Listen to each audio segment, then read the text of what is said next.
Maaari ba kayong tumayo para sa ating panalangin na aking pangunahan? Iyo po ang ating ulo. Ama, maraming salamat po sa lahat ng biyayang pinagkakalob niyo po sa aming buhay. Ingatan niyo po kami, bigyan niyo po kami ng lakas upang magsilbing kalakasan namin. Ilayo niyo po kami sa sakit, sa disgrasya at sa kapahamakan. Ito na po ang aking samot dalangin sa pangalan ni Jesus na ating tagapagligtas. Amen. So, good morning class. So, bago kayo umupo, maaari bang pakipulot muna ang kalat na inyong makikita at pakiayos ang linya ng inyong mga upuan. Kung kayo ay tapos na, maaari na kayong umupo. Bago tayo magsimula sa ating tatalakayin, meron lamang akong mga alituntunin sa loob ng ating silid-aralan. Number 1, huwag makikipag-usap sa katabi. Pangalawa, kung kayo ay sasagot, pakitaas lamang ang inyong mga kamay. At pangatlo, huwag gagamit ng cellphone kung hindi naman kinakailangan. At kung ito ay emergency, pakisabihan lamang ako. Naiintindihan ba, class? Miss Secretary, meron bang lumiban sa ating klase ngayon? Magaling. So lahat kayo ngayon ay present. Maaari bang pakipalakpakan ninyo ang inyong mga sarili ng 3 beses? Ngayon, bago tayo dumako sa ating bagong aralin, tayo muna ay magbabalik aral. So, natatandaan niyo pa ba kung ano ang ating tinalakay kahapon? Sino ang makapagbibigay ng ating tinalakay kahapon? Sige, Ihang. Tama. Ang anyong lupa. Maaari bang magbigay ka ng halimbawa nito? Magaling. Sino pa ang makapagbibigay? Ikaw, Iho. Tama, ang anyong tubig. Pwede ka bang magbigay kung ano ang mga halimbawa nito? Magaling. So, palakpakan ninyo ang inyong mga sarili. Ngayon, bago tayo formal na dumako sa ating mga bagong aralin ngayon, ngayon ay magkakaroon tayo ng maikling aktibidad. Ito ay pinamagatang hulaan mo ako. Okay, so hahatiin ko lamang kayo sa dalawang grupo. Ito ang group A at ito naman ang group B. So, magpapakita ko ng picture ng ating tatalakayin ngayon, and then inyong sasagutan, and paunahan kayong makasagot nito. Mag-ready lamang kayo.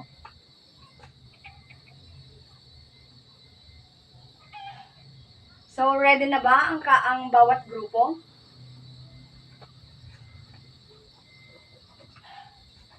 Ngayon, ito ang una kong ipapakita. Ano ang litratong ito? Tama, magaling. Ito ay The Great Pyramid of Giza. Magaling ang group B. And next,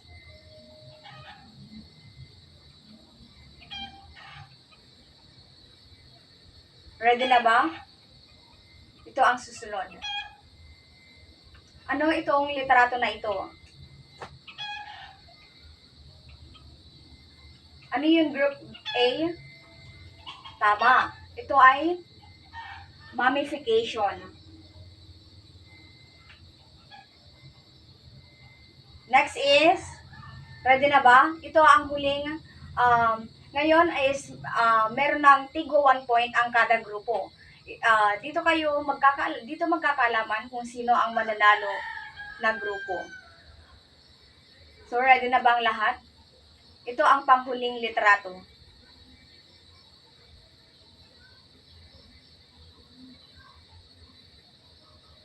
Ready, go! Group A. Tama. Ito ay Abu Simbel.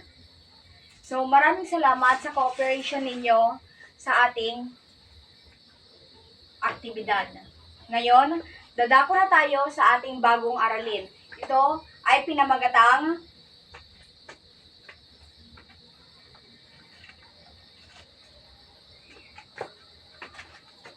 sinaunang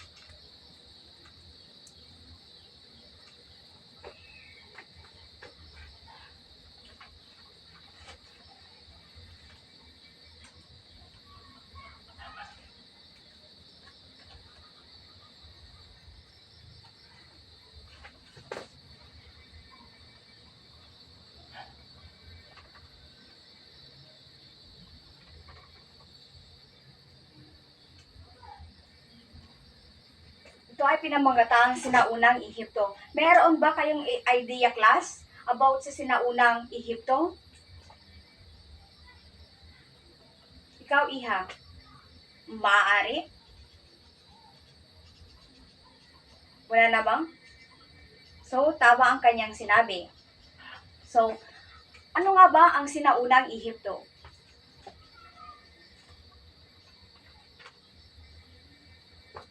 Sinong gusto magbasa ng sinaunang Ehipto? Ikaw na.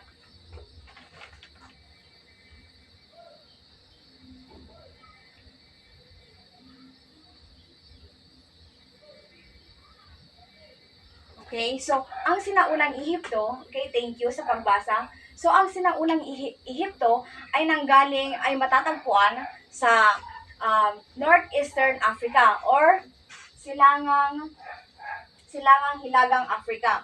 So ito ay matatagpuan sa malapit sa Nile River. So ang namuno dito sa sinaunang Ehipto ay si Pharaoh Menes. So si Pharaoh Menes ay isang hari or or namuno sa kanila nung sinaunang Ehipto. And then, ang sinaunang Ehipto ay nagsimula noong 3100 BC. And dito sa sinaunang Ehipto is, ang tawag nila sa mga namumuno sa kanila or ang tawag sa mga hari sa kanila ay tinatawag nilang Pharaoh or in Tagalog is Paraon. Naiintindihan ba, class? So, alam nyo ba, ang sinaunang Ehipto ay merong ay hinati ni Pharaoh Menes sa dalawa. Ito ay tinatawag na Upper Egypt at ang Lower Egypt. So ano nga ba ang Upper Egypt? Anyone, class? Wala? Okay, so ang Upper Egypt ay nasa bahaging katimugang bahagi ng Libyan Desert.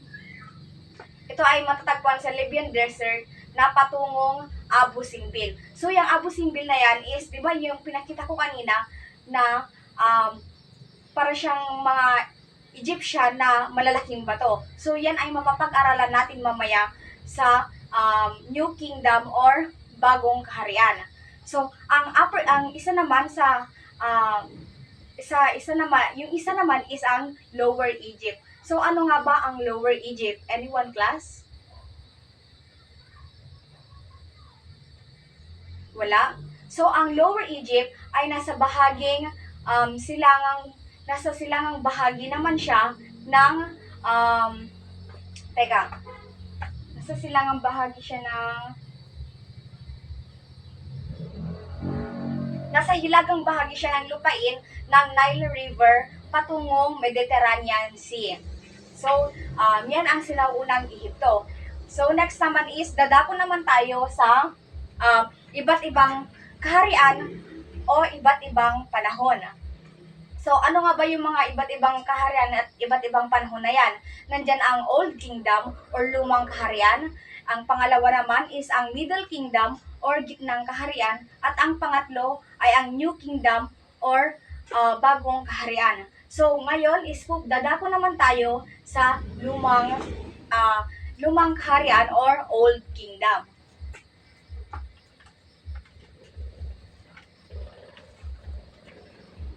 So, sino gusto magbasa ng Old Kingdom? Sige, ikaw na.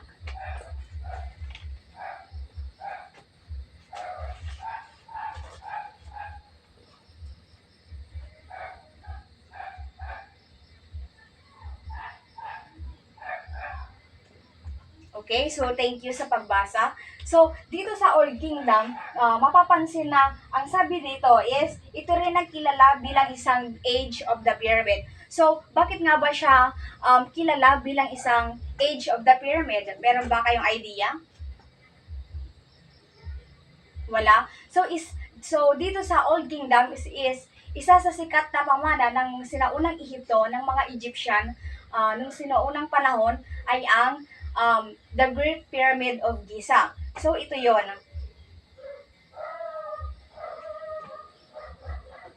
Ito 'yon. Yung pinakita ko sa inyo kanina. So ito ang the Great Pyramid of Giza. So itong the Great Pyramid of Giza na ito is dito nila inililibing yung mga pharaoh nila o yung mga hari nila nung sinaunang panahon. So ito ay nagsisilbing libingan nila nung panahong iyon. So naiintindihan ba, class? So ang next naman is dadako naman tayo sa Middle Kingdom or gitnang kaharian.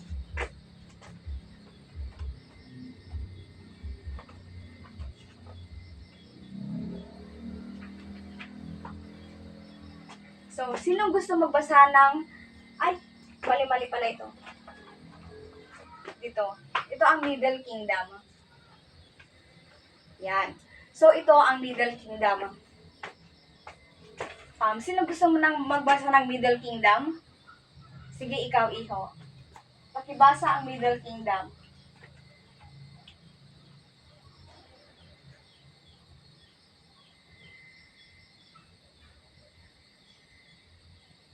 So, dito naman, thank you, Iho, sa pagbasa.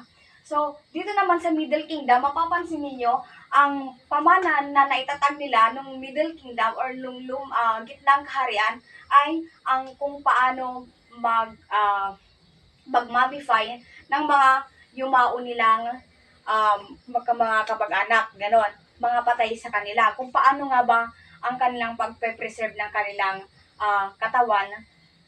So dito sa Middle Kingdom is, ang pamanan nila dyan is, dyan na itatag yung tinatawag na mummification. So ito yung ipapakita ko sa inyo.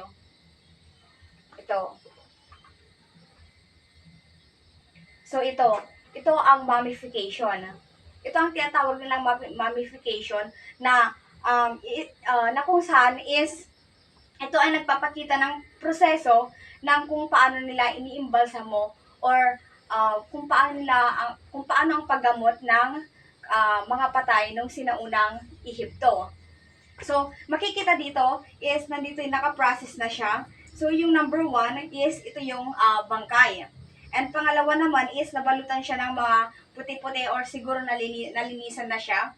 Tanggalan na siya ng mga laman loob. And then sa third naman is nabalutan na siya ng mga puting tela, parang na magiging mummy na siya. And then sa pang-apat is natalian na yung buong katawan niya. And sa panghuli is ito na siya, ilalagay na siya sa parang kabaong nila. So ganito yung kabaong nila nung sinaunang Ehipto. Ganito ang mga kabaong ng mga Egyptian. So, naiintindihan ba, class? Okay? So, kung inyong naiintindihan is dumako naman tayo sa panghuling kaharian. Ito ay tinatawag na New Kingdom or bagong kaharian. Sino gusto magbasa ng New Kingdom? Sige, ikaw, anak. Ito ang New Kingdom.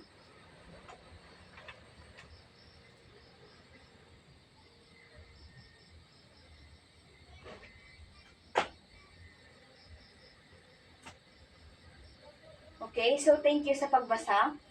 Okay, so ano nga ba ang New Kingdom? So ang sabi dito ay nailalarawan siya sa panahong digmaan. So dito sa New Kingdom is diyan naman naitatag yung mga kumbaga parang diyan na yung pumapasok yung pananakop ng mga Egyptian para lumawak ang mga lupain ng kanilang mga ninuno or lumaki yung lupain ng mga Egyptian nung sinaunang Ehipto. And ang sabi rin dito is ang mandirigma ay, ang sabi din dito is, ang kaharian ito ay pinamunuan ng mga mandirigmang Pero. So, yes, 'di ba? Ang kanilang ang namumuno sa kanila or ang naghahari sa kanila ay tinatawag nilang Pero or sa Tagalog ay Paraon. So, yun ang tawag nila sa kanilang parang, kumbaga, parang president nila. So, dito sa atin sa Pilipinas is president, di ba? So, kapag sa Japan naman is minister. And sa nung sinaunang Ehipto is tinatawag nilang Pharaoh. Okay? In English is Pharaoh. Sa Tagalog ay Paraon. Yes, very good class. So, dito sa New Kingdom, ang namuno dyan ay si Pharaoh Menes at saka si Seti the First. Si Ramesses ay mali pala. So, ang namuno pala, mali ang sinabi ko. Yung New Kingdom is ang namuno dyan si Pharaoh Ramesses the Second at saka si Seti the First. So, kilala niyo naman si Ramesses, di ba? Parang naririnig niyo na siya kapag pinapalabas siya sa TV, di ba? Yung about sa mga Egyptian, kapag mga Semana Santa, di ba? Pinapalabas sila sa TV. So, hindi na rin nabago sa pandinig niyo yung salitang Ramesses. So, si Ramesses at saka si Seti the First is sila yung namuno nung panahong New Kingdom. So, yun na yung pinakalas na kaharian. So, naintindihan ba, class, ang ating tinalakay ngayon? Magaling. Kung inyong naiintindihan, is magtatanong lamang ako ng mga ilang tanong kung ito nga ba ay inyong naintindihan. Maliwanag? Okay, so ano nga ulit yung tatlong kaharian or tatlong panahon nung sinaunang Ehipto? Ano yung number 1? Tama. And yung number 2? Ano, pakiulit? Yes, ito ay gitnang kaharian. And yung pangkatlo is tama. So, uulitin ko lang ulit, yung tatlong kaharian or tatlong panahon, ito ay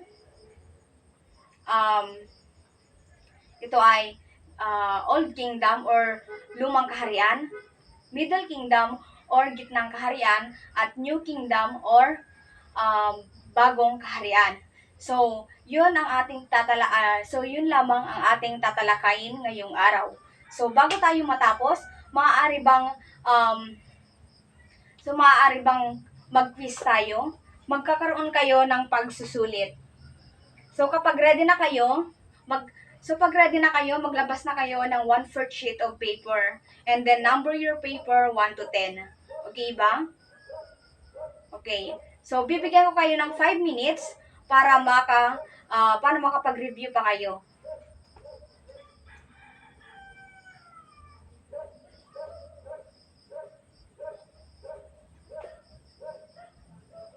Saglit lang ha, at i-ready ko lang yung inyong mga quiz nyo. Kapag kayo ay naka-review na, maaari na kayong maglabas ng 1/4 sheet of paper and then number your paper to 1 to 10.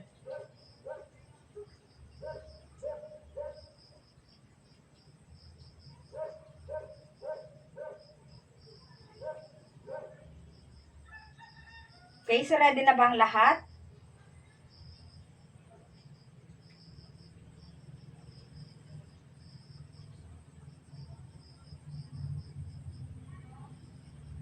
Ngayon, kung ready na kayo, pwede na bang tumahimik ang lahat? Ngayon, twice ko lang babanggitin and then proceed na tayo sa bagong number. Kaya, makinig kayo ng maigi. So, number 1. Okay, ready na ba? Okay, so number 1. Test 1. Ito ay identification ha. Sagutin nyo lamang itong tanong na aking babanggitin. Number 1. Ito ay isang proseso para sa pag-imbalsamo ng mga yumaong patay sa panahon ng Ehipto. Ulitin ko ulit, ito ay isang proseso para sa pag-imbalsamo ng mga yumaong patay sa panahong Ehipto. Itaas ninyo ang inyong ballpen kapag kayo ay tapos na. Okay na? So next is number 2. Ano ang tawag sa mga pinuno or namuno sa Ehipto? Ulitin ko ulit, ang tawag sa mga pinuno or namuno sa Ehipto.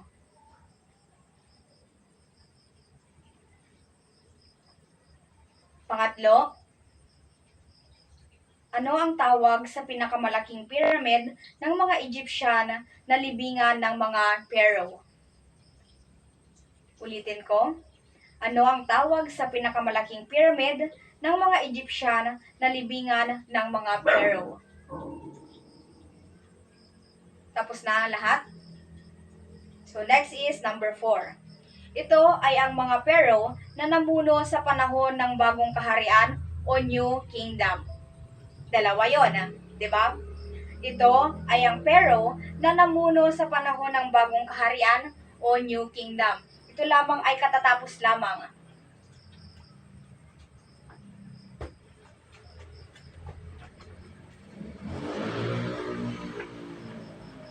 Huli kong narang natakpan.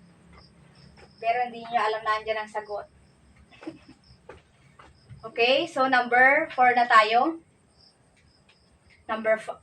Next is number 5. Ito ay matatagpuan sa Northeastern Africa na mayroong iba't ibang panahon. Ulitin ko ulit. Ito ay matatagpuan sa Northeastern Africa na mayroong iba't ibang panahon. Itaas ang ballpen kung kayo ay tapos na. Okay, so lahat naman ay tapos na. So dumako naman tayo sa test 2. Okay, so number 6. Number 6. Sabihin lamang kung tama o mali. Maliwanag? Ano ulit ang sasagot nyo? Okay, tama. Sasagot nyo lamang ay ang tama o mali. Intindihin ang aking sinasabi. Number 6. Pero ang tawag nila sa mga namuno noong sinaunang Ehipto. Ulitin ko. Pero ang tawag nila sa mga namumuno noong sinaunang Ehipto. Pangalawa. Number 7 na pala. Number 7. Ang New Kingdom ay tinatawag na Age of Pyramid. Number 7. Ang New Kingdom ay tinatawag na Age of Pyramid. Number 3. Ang pinakamalaking pyramid ay tinatawag na Pyramid of Giza. Number 8. Ang pinakamalaking pyramid ay tinatawag na Pyramid of Giza. Ano yun ulit? Number 2. Okay, so ulitin ko yung number 2. Number 7. Ang New Kingdom ay tinatawag na Age of Pyramid. Okay, so number 9 na tayo. Number 9. Makinig ang lahat. Ang mummification ay isang proseso sa kung paano iniimbalsamo at prinipreserve ang mga patay. Tama o mali? Ilagay nyo dyan sa papel ang inyong sagot, hindi sa katabi. Number 4, ulitin ko ulit. Ang mummification ay isang proseso sa kung paano iniimbalsamo at prinipreserve ang mga patay. And the last number is 10. The last number is 10. Ang Middle Kingdom ay nailalarawan sa panahong digmaan. Number 5, ulitin ko ulit. Ang Middle Kingdom ay nailalarawan sa panahong digmaan. Okay? So kapag kayo ay tapos na, maaari bang ipunta lahat ng papel dito sa gitna hanggang sa paganito? Okay, 1, 2, 3. Pag 5 at wala pa yan sa akin, 0 na kayo lahat. Okay, so goodbye class. So hanggang dito na pala ang ating tinalakay ngayong araw. Hanggang dito na lang tayo. So magkikita na lang ulit tayo bukas. So goodbye class. Okay, so goodbye. Ay, mamaya ko pala ako alis. Iano ko. Tatanggalin ko na lang muna ito.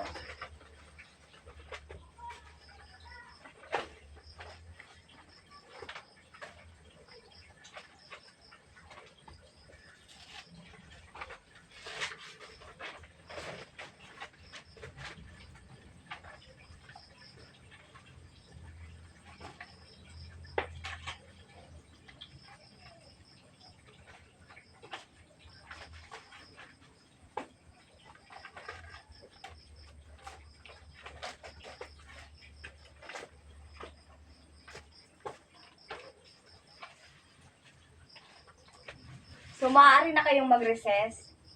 So, magkikita na lang tayo ulit bukas.